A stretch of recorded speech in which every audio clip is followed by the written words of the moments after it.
Today I'm going to do a review for you unlike any that I've done before of a lens that is wholly impractical and yet highly desirable.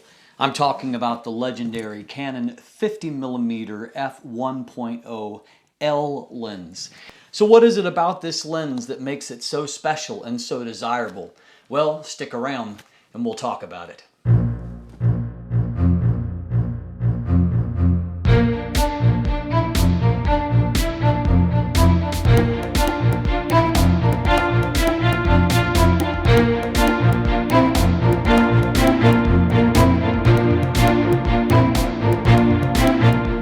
May stand as perhaps the most unique lens review that I've ever done. The Canon 50mm f1.0 L lens. It was originally came to the market in 1989, and while it was sold up until 2000 when it was discontinued, the reality was that it wasn't in any kind of serious production except for those first few years, maybe till about 1992.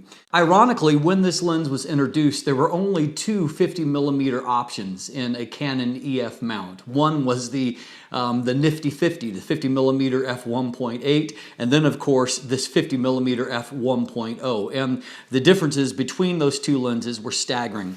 This lens, as you can see, while it's not super long, it is very squat, and it's also incredibly heavy.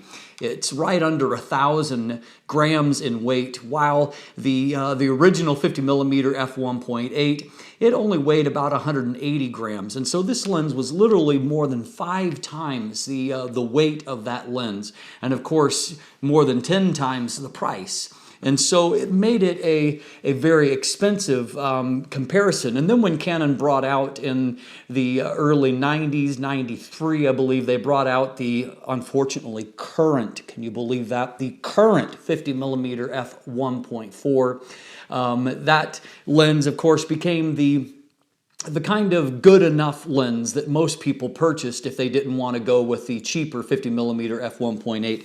And as a result, the sales of this lens completely plummeted. Yet this lens stands as a very, very important achievement. It, at the time, Canon was fighting for market share with Nikon. That was the kind of the leader at that point. And Canon's ability to produce this lens was a shot across the bows and showed them just what their engineers were capable of. It made it incredibly important, and this lens still stands as a tour de force as an achievement. It is a f1.0 designed for a full-frame sensor. It has functional autofocus that works, and so this is an accomplishment that really no one has repeated ever since. And still in 2016, when I'm doing this review, there's no lens like this that exists in the market today. This lens, it does autofocus quite well. It's kind of a different system, although that system is becoming more familiar today because of STM lenses. Not so much in the stepping motor quality, but this is a focus-by-wire system. It has a ring USM drive to help to move those massive elements in there, but the actual focus ring doesn't automatically, it doesn't actually engage the elements, but rather everything is done via the USM motor. And so while you can technically full-time manually override in this lens, what that really means is that while you have the shutter half depressed, you can make adjustments there, and the actual focus motor will move the elements inside. Similarly, if you switch it into the actual manual focus mode, the camera has to be on and has to be active for it to accept any kind of input from the focus ring, because what you do at the focus ring goes through the actual focus motor and moves the elements. You don't actually physically move them here at all. So very similar to STM. And so that has, pros and cons. It's far from my favorite kind of system, but the reality is that the autofocus works. I do calibrate this lens, and of course that's one advantage that we have using this lens on modern bodies is the ability to calibrate the lens to the body through micro adjustment. And while it needed a fair bit of adjustment for me, I believe that value was a plus 12 that I had to add into it. And so as a result, it needed a lot of adjustment, but the reality is that it focuses pretty well for the most part. And while it's not 100% accurate, really considering the challenges that the autofocus system has to do, I mean, the depth of field at f1 is incredibly small. It really does quite an amazing job for a lens that is as old as this is and has to accomplish what it does. One interesting thing that no other 50mm lens that I've seen has is a focus limiter. The minimum focus distance on this lens is actually really big. It's 0.6 meters, and that results in the lowest maximum magnification figure I have ever seen for a 50mm lens, somewhere around 0.11 times. Compare the new Tamron 45 VC, and it has a 0.29 times magnification. And so it's not that this lens focuses down very closely. It doesn't. But the focus limiter actually begins only at 1 meter. And you may think, well, what's the necessity of that? But when you actually realize how much of the focus, if I put this into manual focus, just to get to 1 meter requires that much rotation. So let's go through that again. All of this just to get to 1 meter. That's actually more focus throw than what exists in the Sigma 50mm f1.4 art right there just to get to that. And it's because of that incredibly small depth of field that comes from that huge aperture. It means that there are so many different focus possibilities throughout that distance. And so if you will use the focus limiter, it does help in the overall focus speed. But even at the very best, this lens is not super fast. It's rather leisurely. You can hear the elements shuffling along, kind of a sliding sound as they move. But overall, the focus motor itself is fairly quiet. And so at best, focus speed is adequate, but it is good enough to use in a lot of situations.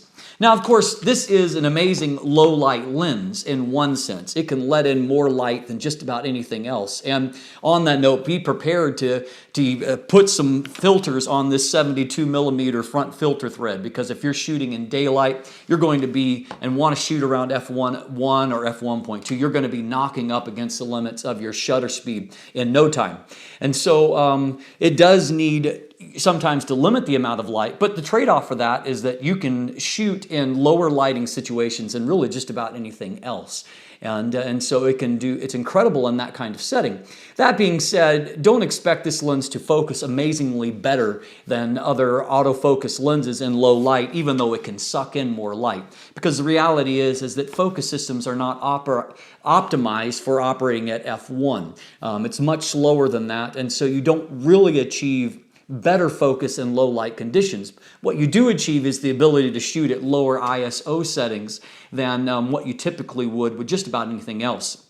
I really noted that when I was doing a calibration on, I was actually tuning in a copy of a Tamron 45 VC, and so at f1.8, I think it was operating at around 1/250th shutter speed or 1/180th, something like that. And so just for the fun of it, I threw this into the mix, and it was something like a 1/1500th shutter speed is what it metered at comparatively. And so it lets in a lot of light. Overall, the mechanics of this lens are still highly functional after all of this time, and the body still looks basically like new. In fact, this body looks familiar, perhaps to many of you, because the 85mm which is really the spiritual successor to this lens. The 85mm f1.2 inherited both this body and then also the focus system, and still the Mark II of this lens really operates on similar principles. And so this body is still in function today. The actual 50mm f1.2 didn't come till much later after this lens was discontinued, 2006, 2007, and it's really not the spiritual successor to this. It's really the 85mm f1.2, and we'll touch again on that at the end of the review. Now, what about the optics? What about the bokeh? Well, I've broken down the bokeh in another segment. You'll want to take a look at that here, and I'll go into more detail than what I can here. But just note that this lens is kind of tough for me to review, because by all of the metrics that I typically use to review a lens, pretty much all of them this lens fails at. it's not particularly sharp wide open, or really for that matter, it's not incredibly sharp at any aperture. And at equivalent apertures, it's going to be outdone by the nifty 50 in most ways. And by some of the top lenses in the class, of course, it doesn't even come close to scratching the resolution values that they can achieve at any aperture. That being said, in the center of the frame, if you nail focus, there is a surprising amount of resolution that's there, but it's marred somewhat by a couple of other optical flaws, namely a lot of chromatic aberration, and because the chromatic aberration is quite wide, it really means that you lack definition on lines. Lines kind of just blur out in width and often with some chromatic aberration there, so it makes it a bit hard to correct because of the width of the pixels of the chromatic aberrations.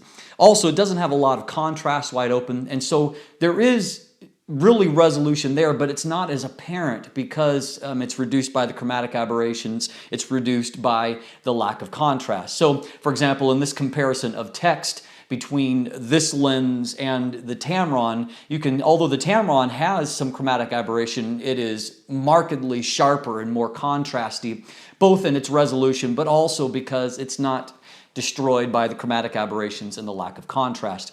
Another optical defect of this lens is that it flares really badly and has a very unique flare pattern, as you can see in these samples, that's unlike anything that I've used before, and so it does some strange things when the sun is put in the frame. Some people, of course, love that. Defects, for some people, just add character, and so different strokes for different folks, as the saying goes.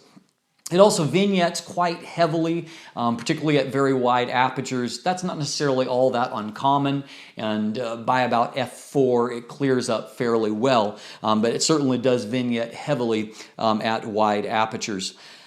Beyond that, color rendition is nice, but there's definitely a certain look that comes from these images. To me, it almost looks like some kind of filter has been applied to the image that gives it a very specific look.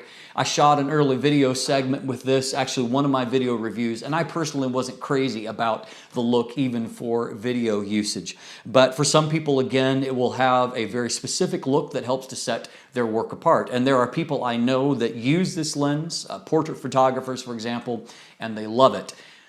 This lens excels in the amount of bokeh that it can produce. That huge aperture means that you can create a tremendous amount of blur. And for example, this shot, I was a few feet away from a ping pong paddle and balls, and you can see that the ping pong net, which is just another maybe foot or so beyond that, is almost completely blurred out. And so it's very impressive in what it can do in that regard.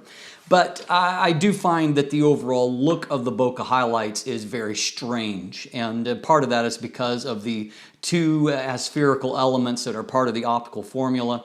And so it's just got a lot of activity and it's got a lot of character. And so and that's the nice euphemism for it. For many people, it's going to be distracting. And so surprisingly, you'd think that you would want a lot of out-of-focus highlights in the frame shooting with a lens like this, but the truth of the matter is that, in my opinion, it doesn't handle all of those things particularly well.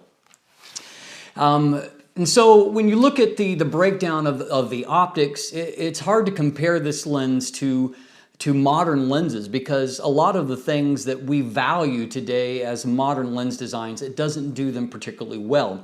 But I think what mattered for Canon is that all of this, they made it work, and something that still works after all of this time.